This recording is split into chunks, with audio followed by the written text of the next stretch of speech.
Well, happy Mother's Day weekend to you, and greetings to those of you worshiping with us at our other campuses. We're nearing the end of a series called Finding Hope in Family Conflict, and this is the next to the last weekend. We'll be wrapping up next weekend with this series. And I'm just so pleased with the feedback that we've received as we've journeyed through this time together. And so let me begin with the question, and I do want you to raise your hands. How many of you have ever spent the night in an airport? Can I see your hands? Unintentionally. Okay. Snowed in somewhere or some terminal, delay. Some of you will remember a movie. It was directed by Steven Spielberg.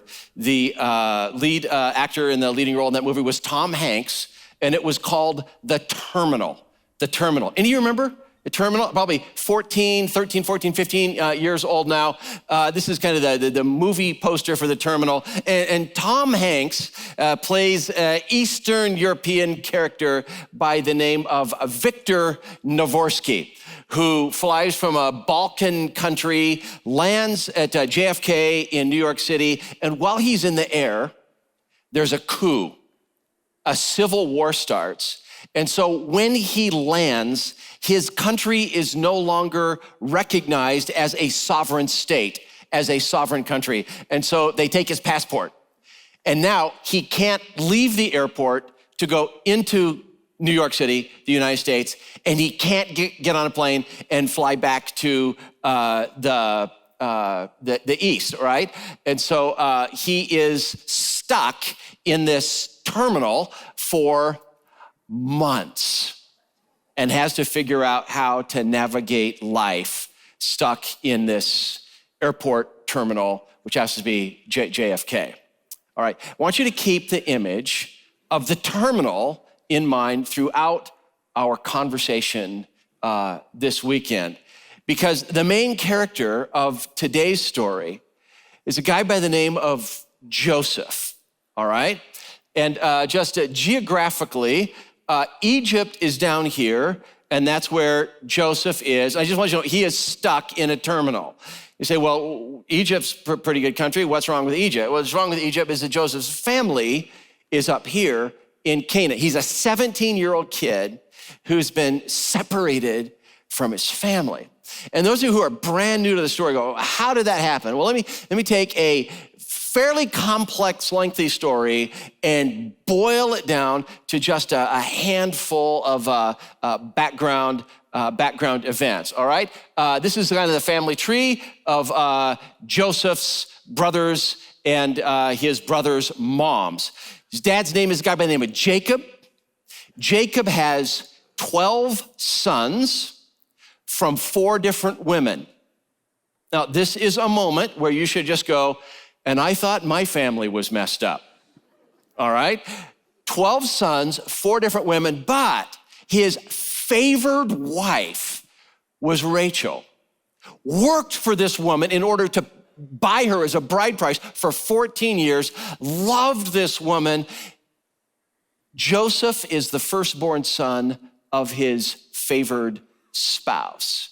And so what you have here is a situation where the other brothers, they know that their moms are not loved like Joseph's mom is loved. And they figure out over time that they are not loved like Joseph is loved. When Joseph was a 17-year-old kid, his mom has passed away, giving birth to number 2 son, Benjamin. Mom is no longer in the picture. But here's Joseph, 17 years old, a reminder of the affection that dad Jacob has for this wife. And the dad buys him, Jacob buys him. Anybody remember what it was last week? An ornamental what? This robe. Now listen, this robe represented a lifetime of rejection for the other brothers. This robe represented all of the affection and all of the love and all of the favor their moms didn't get. And now, just as Rachel was the beloved wife, now Joseph is the beloved son. And they hate this kid. 17 years old, they're 65 miles from home. Joseph is sent out to their, shepherds, and they're watching the sheep and the flocks and the herds. And Joseph is supposed to go out and check up on him. They see him coming, and they decide when he gets here, we're going to kill him. They don't. They throw him into a pit, cistern, which would be used to hold water. Instead of killing him, they sell him to a traveling caravan. And so back to the map, that is how Joseph arrives down here is in Egypt, 17-year-old kid. And we know the name of the person that buys him because he's sold into slavery. Name of the guy that buys him, guy's name is Potiphar. Potiphar buys Joseph, and now Joseph is responsible for working in Potiphar's estate. All I got to say here is, Joseph, welcome to the terminal. See, because Tom Hanks, playing Victor Navorsky in the terminal, he's stuck there, and he's not able to move forward, and he's not able to move backward. He's there in an intensely long delay. And Joseph down here in Egypt, he can't go back to the life he had, and he is gonna have difficulty today moving forward into the future. And you need to know something, he didn't ask for this. He didn't ask for this. He didn't sign up for this. He didn't choose this. I just wonder, just as I speak those words today, how many of you are in a family-oriented situation, or beyond family, just a life situation, where you just go, Jeff, I didn't choose this. I didn't choose this, but here I am.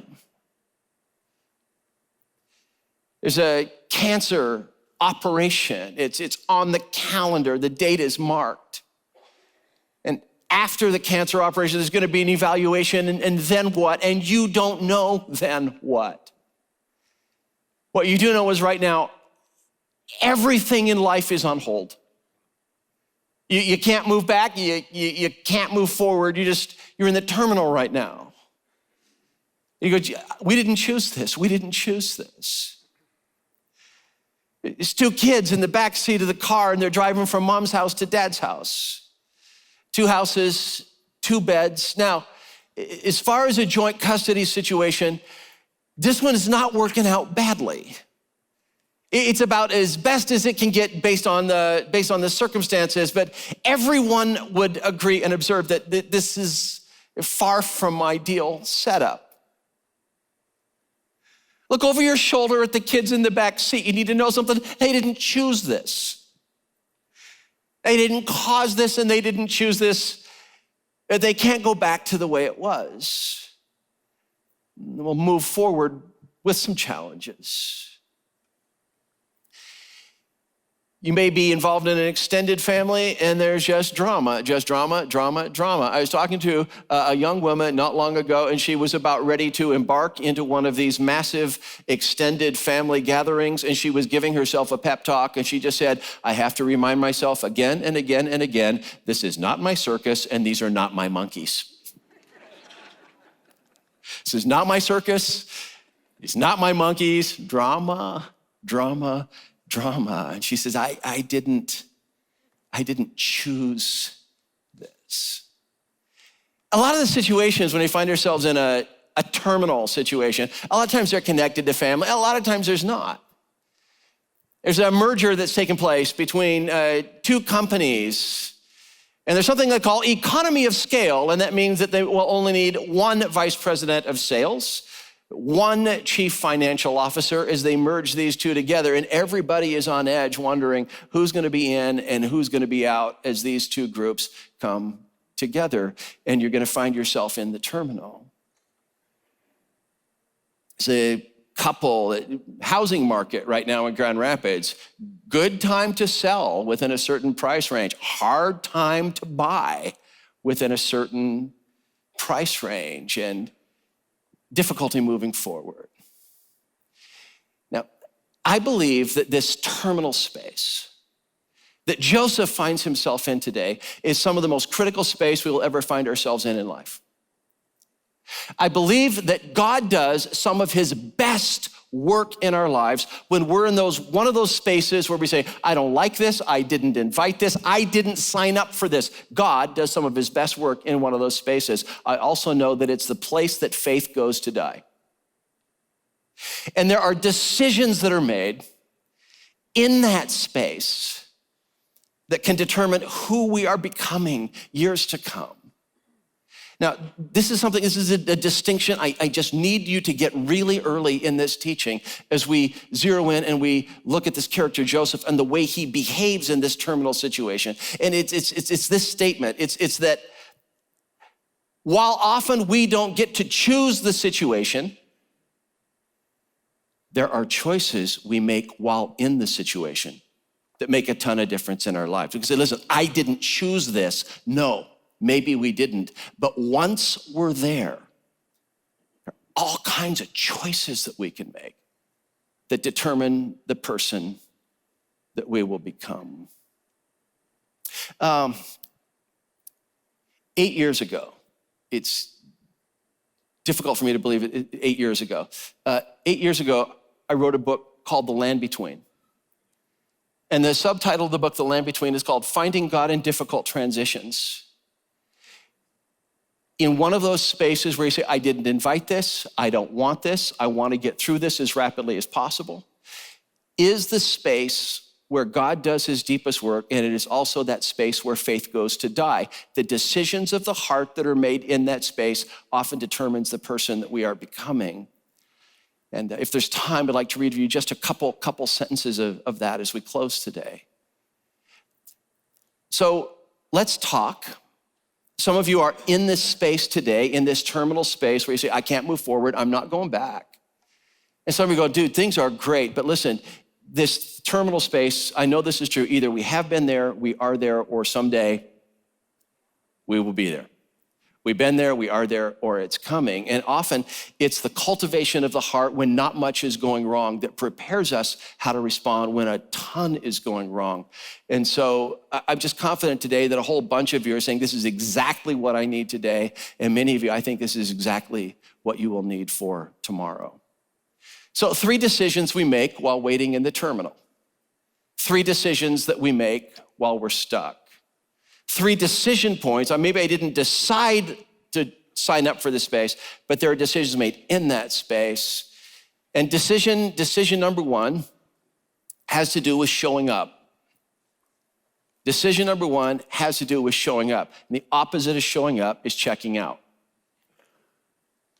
Because often when we find ourselves in the terminal, can't move forward, we're not going back, there is a massive temptation to zone out, to numb out, and to check out. Decision number 1 is, will I show up?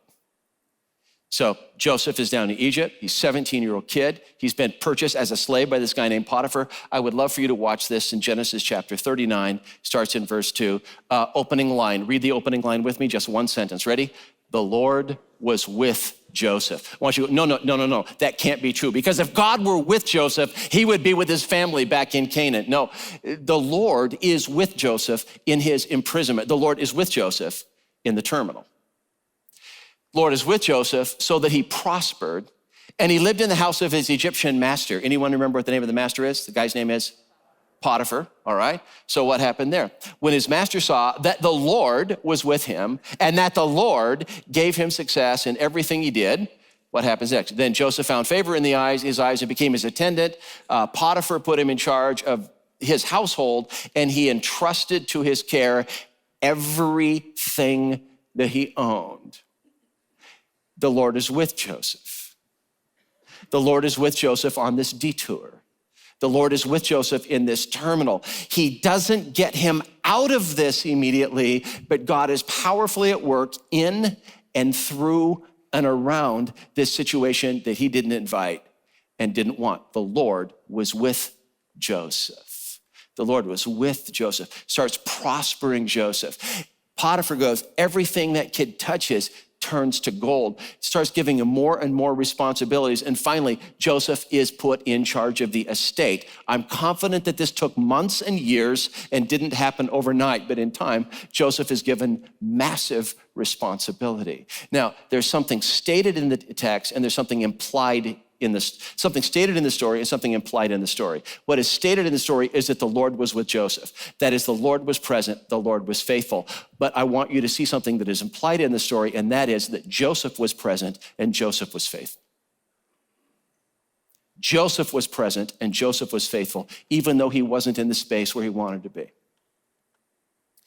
Joseph could have taken a posture that said, you just try to get me to lift a finger. I ain't no stinking slave.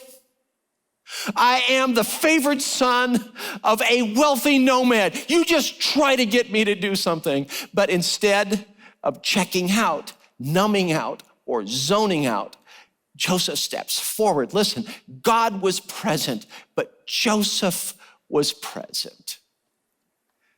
His first decision has to do with showing up.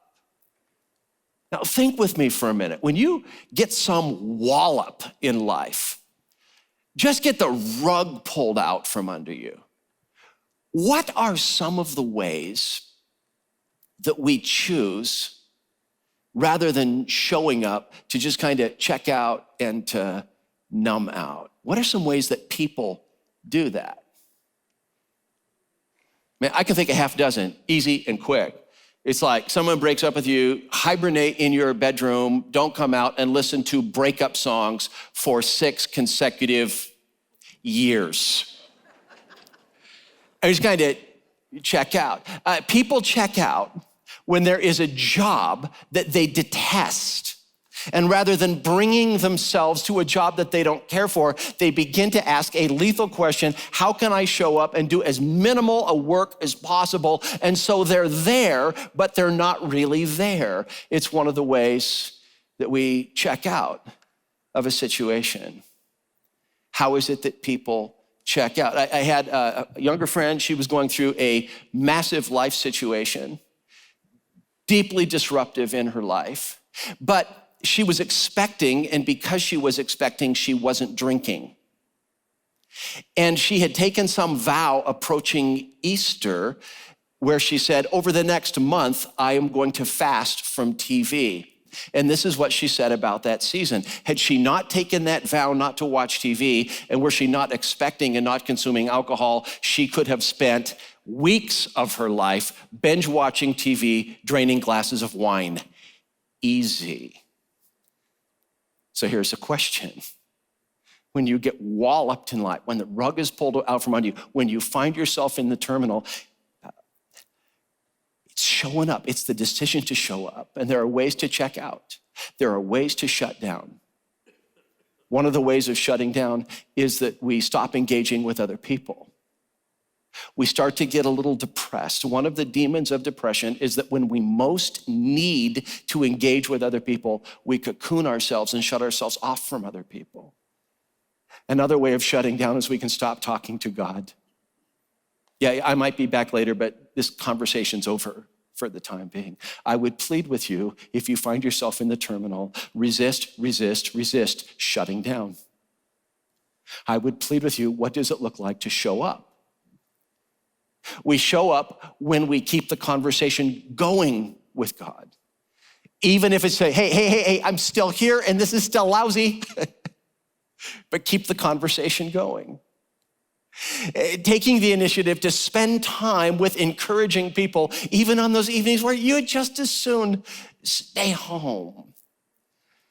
This is the power of bringing yourself to work that you don't particularly care for and say, every single week that I am collecting a paycheck, so help me God, I will attempt to bring my best self to this work.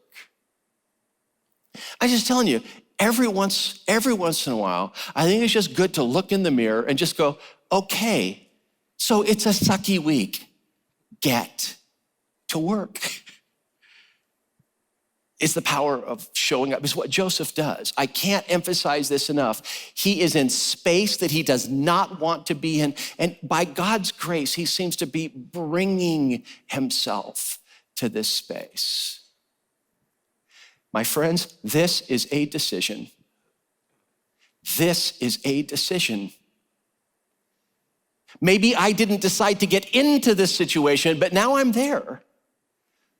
Now I'm in the terminal. What kind of person will I be while I'm in the terminal? Can you be the kind of person that beginning today just goes, God, I've been checking out, I've been numbing out, I've been zoning out.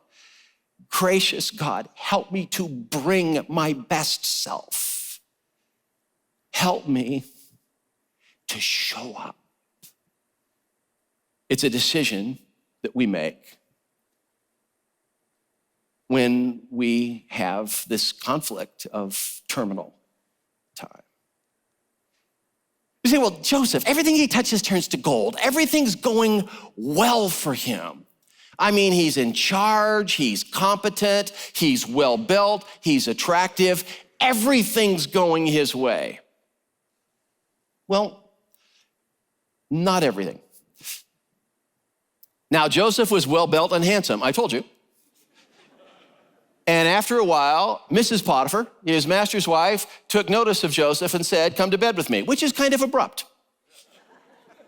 It's kind of straightforward. Potiphar isn't around, hey, me and you. All right, now listen, Joseph, buddy, it's decision time. Right now, Joseph, I don't know how old he is, 20, 21? It's decision time.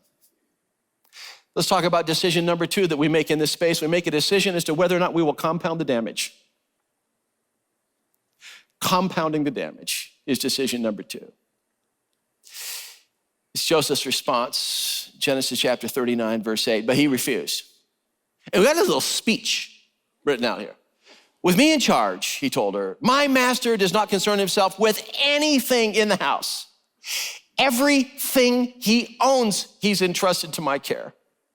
No one is greater in the house than I am. My master has withheld nothing from me except for you. There is only one thing in this dwelling that is off limits. You're with Am. I can't be with you because you are his wife. How then could I do such a wicked thing and sin against God? Now listen, understand the context here. Understand that he had this coat of many colors, this ornamental coat, ripped from his back. His brothers throw him into a pit. He's sold into slavery. He's now down in Egypt as a slave. And he said, how could I sin against God? And there's something in us that should go, whoa. You don't owe God nothing after what has happened. That's not Joseph's opinion here. It's like he's going, listen, the fact that my brothers harmed me does not justify my harming Potiphar. My brothers hurting me does not justify my hurting him. You are off limits. So I say, well, don't sleep with her, but maybe just she needs a friend, just someone to talk to. Maybe you can just be kind of a listening ear and just kind of hang out. And though she spoke to Joseph day after day, he refused to go to bed with her or even to, this is not hangout time, my friends. He creates some space. And I'm just gonna press pause on that for a second, because if you find yourself in a zone where you're lonely and you're hungry and you've been hurt and you find yourself kind of drawn to someone or someone is drawn to you, but you're married or they're married, I gotta tell you, that relationship can be intoxicating. You can start involuntarily to begin to kind of orbit your traffic patterns around where they are. And being with them is like getting a fix. The safest thing that you can do, unless you really want to blow something up, is just to begin to create some space and kind of mentally go, no, we cannot hang out. We cannot hang out, and no, we cannot be close friends because we're playing with explosives here. It says Joseph not only would not sleep with her, it says he wouldn't even hang out with her. See, this is decision number 2, refuse to compound the damage. Now, last week we looked at a statement, it went like this, it went hurt, then hate, then hurt. Some of you remember this from last weekend. It's just kind of like Joseph's brothers were hurt by their dad. Their dad loved Rachel, the other mom, more than she loved their mom. And then he loves Joseph more than he loved them. Jacob loved Joseph and withheld his love from them in a way that he gave it. And they just hated Joseph. And then they throw him into this pit and sell him as a slave in Egypt. And so first is the hurt that we receive. Let that morph into hate. And then there is the hurt that we inflict. Let me word it another way. First, something damaging happens to you. Then something damaging happens in you. And then something damaging happens through you. You turn that corner without even realizing it, from receiving pain to inflicting pain. Let's have one sentence for you. Refuse to compound the damage. You might be tempted to go on a social media rampage against the person that you think hurt you. Say, no, don't do that. You're just pouring gasoline on the fire. Yeah, and I want to burn something down. Refuse to compound the damage. You'll be tempted to belittle your ex-husband or wife in front of her or his children. Now, this is important because they have a command, which is honor your father and your mother. We're supposed to honor mom and dad, even when mom and dad aren't perfect. You might make it very difficult for them to honor their dad, to honor their mom, because of the way you're trashing them. What are you doing here? You're compounding the damage. Her hurt plus your hurt just equals her wrong plus your wrong equals more wrong. There are people that have revenge affairs. She cheated on me, I'm gonna cheat on her, and it compounds the damage.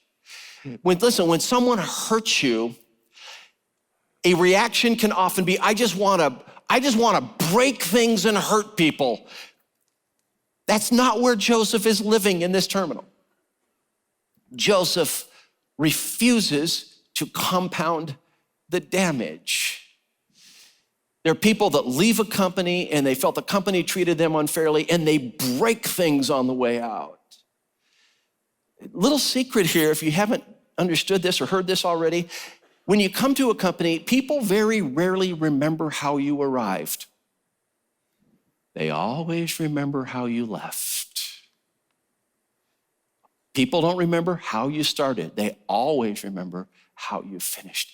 Refuse to compound the damage. Refuse to enter one of those zones where you maximize somebody else's mistakes and errors and minimize any contribution you might have made to the falling out. Refuse to compound the damage. I love this guy. I love Joseph. He's not in a space that he wants to be in. And yet when this woman's throwing herself at him, he basically goes, how could I sin against my boss? And how could I sin against God by doing this? And he starts to create some space. She doesn't take no for an answer. One day Joseph shows up in the house, strange thing, all the other servants are gone, and she literally grabs him. And he wrestles himself out of his coat, runs out the door, and she's there by the way, this is the second coat that he's lost in the story. And she hangs on to it, and when her husband gets home, she basically accuses Joseph of attempted rape. This guy that you brought in here tried to take advantage of me. Potiphar is livid, and he throws Joseph into prison. So here's a question. What's worse than being a slave in Egypt? Being a slave in Egypt in prison. Joseph, so where's your God now? Where's God now in this mess? But while Joseph was there in prison, the Lord was with him. He showed him kindness and granted him favor in the eyes of the prison warden. The prison warden begins to turn over responsibility to him, and then more responsibility, and then more responsibility. The Lord was with him in prison. And there's something, if I'm Joseph, I'm going like, yeah, okay, wonderful. But I don't want the Lord to be with me in prison. I want the Lord to be with me at home in Canaan with my dad, with my little brother Benjamin. I want to be home. It says the Lord was with Joseph when he was there in prison. And it's like the Potter scenario all over again. God is faithful. Joseph is faithful. The Potiphar sees the hand of God. The warden sees the hand of God. Responsibilities are given and extended, and responsibilities are given and extended. God was present in Joseph's incarceration, unjust incarceration. Joseph was present in his unjust incarceration. One day there's a couple new inmates. They happen to have worked directly for Pharaoh, king of Egypt. One is the chief cup bearer. This would be the guy that tastes the wine before Pharaoh does to make sure it's not poisoned. I hope that job came with some perks, because it's somewhat dangerous. You're like Pharaoh's bodyguard. And the other one was Pharaoh's chief baker, and they're thrown into prison for displeasing Pharaoh, king of Egypt. And one night, they both have these weird dreams. Weird dreams. It really messed with their minds because they believe these were meaning behind the dreams or a message from the gods or something. When Joseph encounters them the next day, it gives us the opportunity to talk about the third decision we make when we're doing terminal time. Decision number one has to do, will I show up or will I check out? Decision number two, will I contribute to the damage? Decision number three has to do with meeting needs. And I'm telling you, this is massive. This is a conversation that takes place the next day. When Joseph came to them the next morning, he saw that they were what? Dejected, all right? So he asked Pharaoh's officials who were in custody with him in his master's house, why do you look so sad today? Does anything interest you at all in this conversation? Like, he's unjustly accused and in prison, and he's asking them about their day. Decision number three. Am I willing in humility to go, okay, I'm hurting, but I'm not the only person hurting here. Gracious God, give me the eyes to see the needs that are around me. I'm telling you, one of the most beautiful stories that can be told through your life is a story where you're traveling through challenging, difficult space. You're stuck in the terminal. You can't go back. You're prevented from moving forward. And yet God gives you this grace to lift your chin and to begin to meet some of the needs around you simply because you're going, I'm not the only one hurting here. From time to time, we will hear these beautiful stories. Someone is going through chemo and she just goes, listen, week after week after week, I keep running into the same people, checking up on their lives and how they're doing. I passed this sermon on to one of them. I invited one to church. I was able to pray with this lady who was just really depressed and dejected and alone. It's kind of like, whoa. You're going through your cancer treatment and you're using chemo as a serving opportunity. That's the only miracle from God I need to see that day. There's a term for this. It's being a wounded healer. Everything is not well. And yet we're able to lift our chin. See, because this is often the prayer that we pray. It's the prayer, God, get me out of this space. God, get me out of this space fast. God, I want to forget this space fast. And there's an alternative prayer, or pray that, but also pray this one. And yet while I'm in this space, be pleased to use my life in this space. I've seen executives preparing for a merger. And I said, which direction is this going to go? Are they going to keep you, or are they going to choose the exec from the other company? He says, yeah, I'm pretty sure that they're going to choose them, and I'm pretty sure that I'm going to be job hunting 2, 3, 6 months from now. So really? He says, yeah, well, right now, my job is just to show up every day, put the company in the best position that it can for the merger, serve the people around me. My job really hasn't changed. I just want to say, yes. Someone knows their life, and rather than compounding the damage, they have the grace to lift their chin and say, okay, so I'm here. How am I supposed to serve other people? There's a prayer that I would love for you to say out loud. Actually, I want you to say it when you get home and tomorrow morning, but I would love for you to say it out loud. And it's just a simple prayer. I'm yours today. Can you say that out loud with me? Ready? I'm yours today. One more time. Ready? I'm yours today. Joseph, hated by his brothers, sold into slavery, lied about by his master's wife. He is in a prison, and it seems that he awakes in the morning and goes, I'm yours today. And he has a frame of mind to walk into a couple guys that look depressed and say, hey man, what? You guys look bummed out. What's going on? My dear friends, this is a decision. Maybe you didn't decide to get into this space. You say, I didn't sign up for this.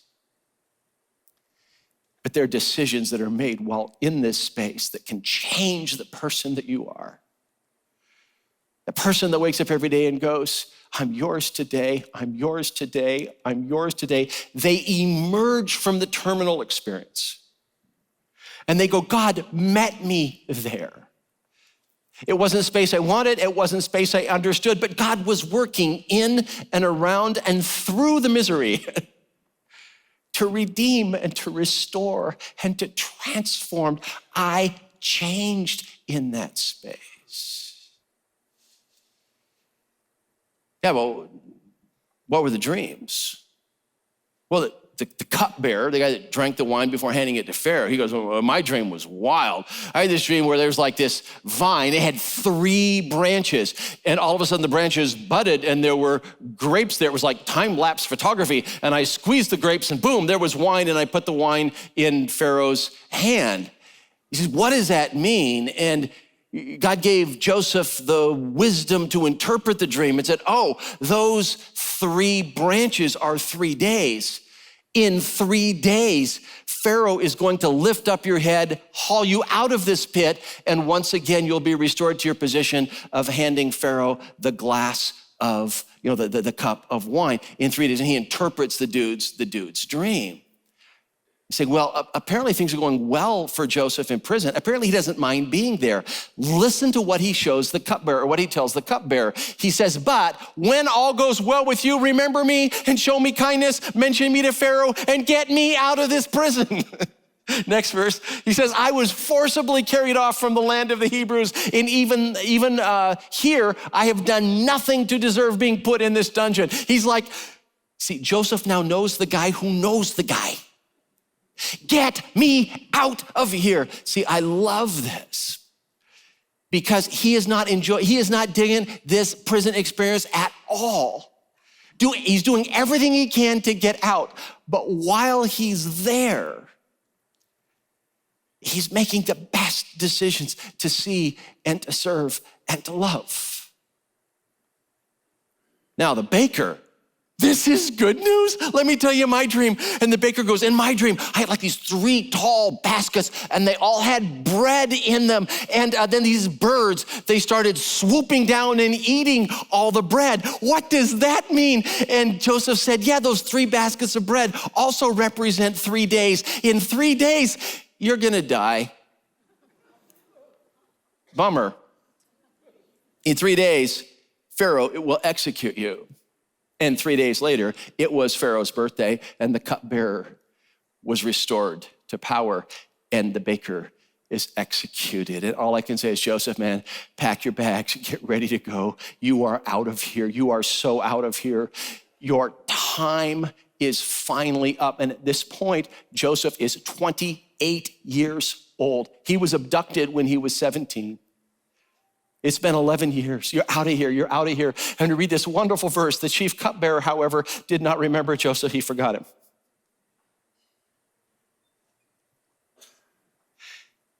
Two more years in prison. 700 more days in the dungeon. The Bible does not paint a picture for us that those who love God and serve God, everything will go well for them. There are some serious challenges in this journey. And Joseph seems faithful and good. Serious challenges.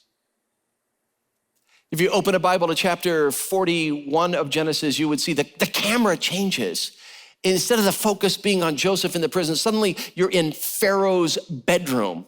And he has this weird, wild dream. 7 healthy, robust, 4-H winning cattle come out of the Nile River, and he's never seen such healthy specimens in all of his life. And then following that, 7 lean, gaunt, skeletal, emaciated cows come up out of the Nile River, and the skeletal, emaciated cows eat the healthy ones. You say, how can you do that? It's not physically possible. Listen, you've had weird dreams too. Work with me here.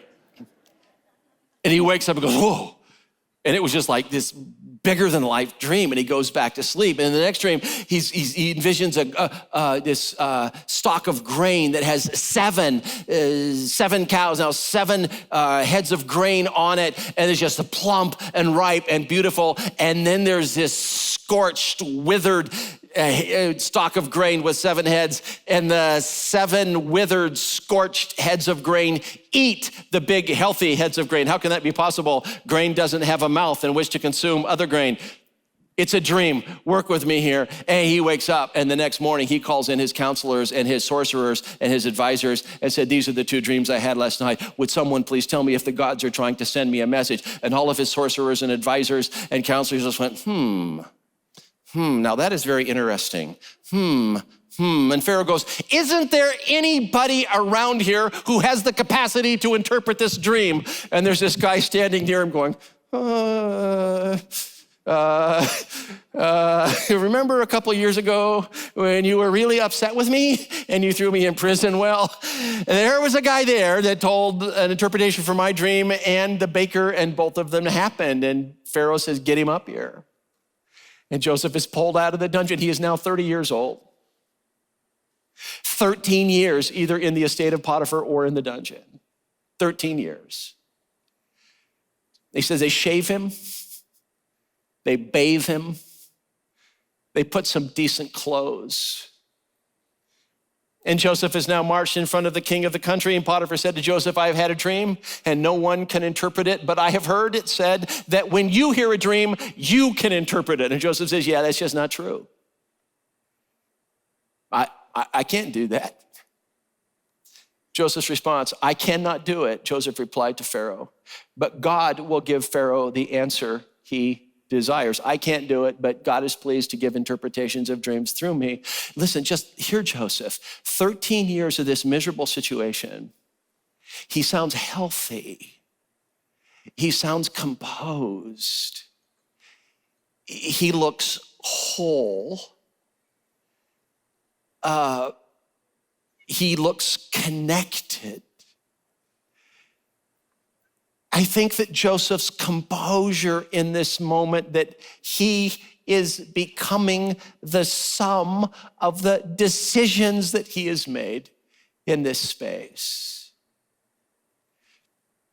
He tells Pharaoh, okay, 7 incredibly beefy, robust cattle is representing 7 years of prosperity, bumper crops, abundance like this country has never seen. The 7 emaciated cows are going to be the next 7 years. What happens here? There's 7 years of drought, 7 years of famine, 7 years of awful, 7 years where there's going to be so much shortage that the first 7 years, people aren't even going to remember the good years because of how awful and terrible and wretched the bad years are. What he's giving here is a 14-year agricultural forecast. He says that the thing with the grain, it says 7 heads of, or 7 kernels of grain, 7 bad kernels of grain, and then the 7 bad kernels of grain eat up the 7 good kernels of grain. He says it's the same dream. It's like 7 bad years, 7 good years, and God has given it to you twice to let you know that this is gonna happen. You can't do a a spell on this one or get your sorcerers to do anything or think your way through this one. You're going to have 7 bumper crop years and 7 wretched, horrible famine years. And I would recommend immediately that as these good years begin, that you set aside, tax the people from their grain. There is going to be so much they won't even know what's missing. You better set up store cities. And when you get to the bad years, there'll be grain that'll be set aside, or this country will be over.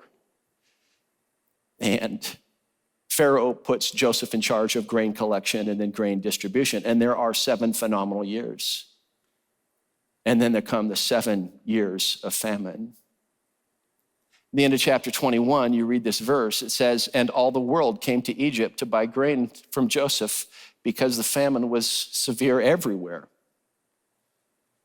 Everywhere. Including Canaan. Joseph's name is changed to an Egyptian name. His new name is Zaphath-Paneah. He speaks Egyptian. He's wearing Egyptian clothes, Egyptian haircut, Egyptian makeup. And next week, he is going to look out and he's going to recognize 10 brothers that have come to buy grain. The 10 brothers that sold him into slavery 22 years before. And he's going to have to figure out what to do. And it is not quick, and it is not simple. I don't know about you, I wouldn't miss next week if I were you. As we wrap up this series, Finding Hope in Family Conflict. But let's return to the terminal with Tom Hanks, Victor Navorsky. He's going to get out of the terminal, but he spends 9 months there. See, the beauty of the movie is not just that he gets out of the terminal, it's what happens in the terminal. He finds out that you can collect these luggage carts and get the quarter deposits back, and he saves up the quarters in order to buy food. One night he impulsively renovates a wall. The contractor sees him the next day, and the contractor hires him, paying him under the table. He makes friends with airport workers, even starts a little love interest thing with a flight attendant played by Catherine Zeta-Jones. See, the beauty of the story is not just that Tom Hanks gets out of the terminal, it's what he does while he's in the terminal. And that's the question, isn't it? That's the question. What are you going to do while you're there? Say, Jeff, man, I didn't sign up for this. Yeah, I know. You didn't decide to be there, perhaps, but now that you're there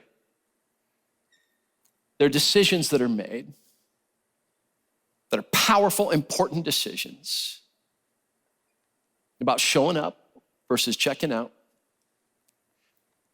about whether or not you will use your talents to compound the damage, and whether or not you will have the grace to lift your chin and to see that you're not the only one hurting.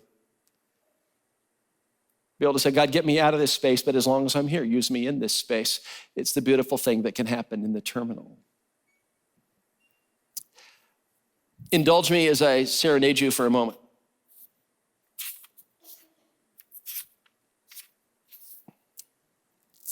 I have no love for overused cliches, but often they're true.